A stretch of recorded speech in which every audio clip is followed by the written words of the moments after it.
जितना लोग चाहता कि गणेश बाबा हमरा घरे रहुआई, पढ़ाई लिखाई चाहे बिजनेस सब कुछ के बढ़ाई, वो दोनों हाथ उठा के अपने से ताली बजाई। हम कहब ना कि मंगल के दाता बिगड़ी बना। उठाइए दोनों हाथ, उठाइए। जो लोग बाबा को बुलाना चाहते हैं के साथ सब कोई बुला लेंगे। उठाइए और ताली के साथ कहना है कि गौरी के ललना हमारा, गौरी के ललना हमारा,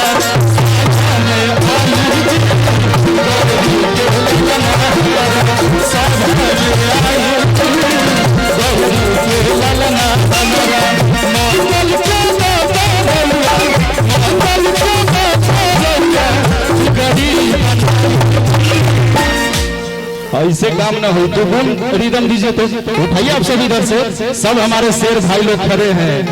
अरे यह 4 दिन दुर्गा पूजा में जागरण में, ओकरा बाद तो शादी ब्याह में तो लगावे ले लिपस्टिक होकबे करे। उठाइए दोनों हाथ सब कोई और ताली के साथ कहना है कि गौरी के ललना हमारा, गौरी के ललना हमारा, साधा में आई, गौरी के ललना हमारा, साधा में आई, गौरी के ललना हमारा।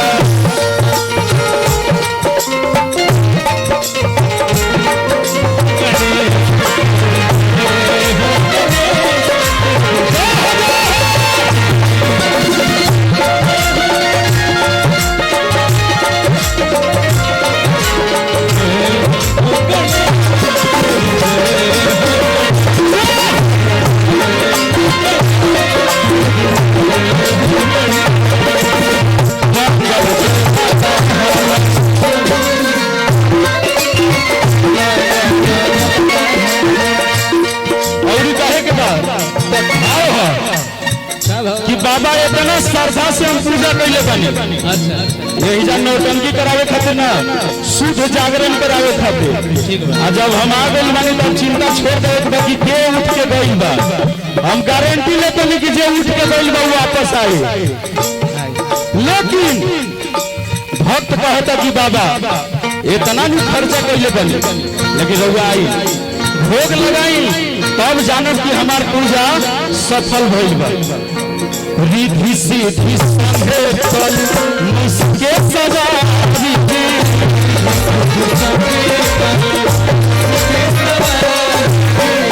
और जिन बेटा के बाटे बाबा नहीं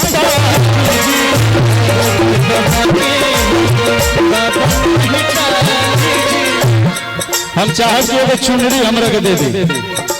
चुनरिया नहीं के लेडीज वाला तो माहौल नहीं के बना। सही कहता नहीं। देखिए हमार मोतिहारी जिला घर बा, मतलब कि गंगा के उत्तर साइड।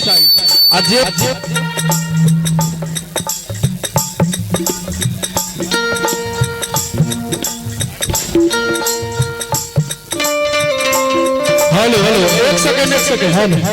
आज जे भी गंगा के उत्तर साइड के आदमी होला वो मूड के बड़ा खसकल होला। प्यार करी तो लिमिट भर, नफरतों करी तो लिमिट भर। ऐसे हम चाहते नहीं कि वो एरिया गंगा के उत्तरे साइड है। अब भैया कुछ नहीं, मोतिहारी में कहाँ का हमार पकड़ी दयाल घर है, सिसहनी गाँव है हमार। आई तो दोनों हाथ उठाई ताकि हम नाच के गा दे। उठाई अगर बाबा गणेश के जे बुलावे के चाहते हुए का चाचा रघुआ गणेश भगवान से दुश्मनी बा। उठाई ना दोनों हाथ एक के बार, ज्यादा ना उठवाए, सबको उठा ली एक बार। रिद्धि से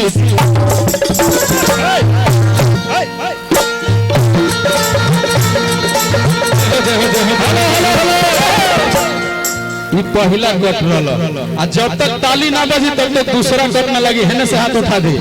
होने के लोग के हम जान गए कि गणेश भगवान के बुलावे के नहीं खे।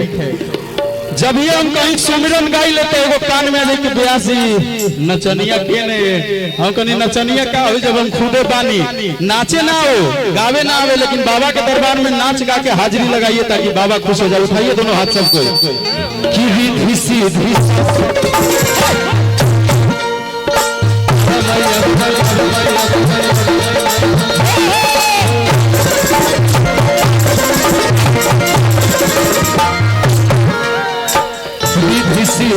संगे चल मुझको सवार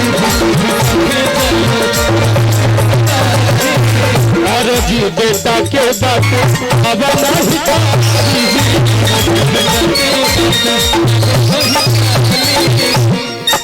और आखिरी लाइन हमार गणेश वंदना के कि मेरा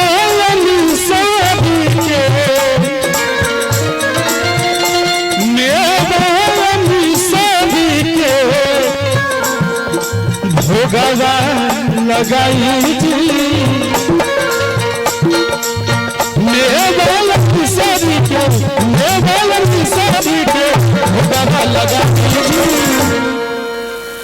अब उठी दोनों हाथ की ना होने से तो हम छोड़ देले बनी यानी बीच से देखो तो कितना लोग गणेश भगवान को बुलावे के चाहता चाचा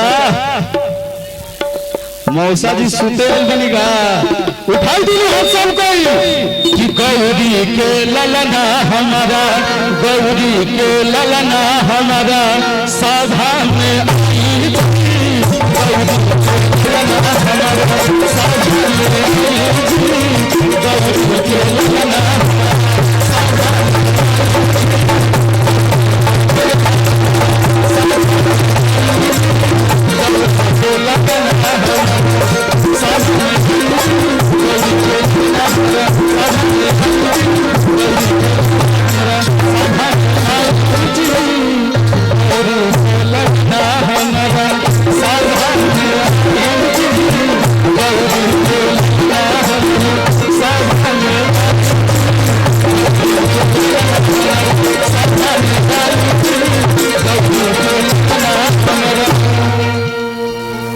अब बेरा भइल बा पचरा के डिमांड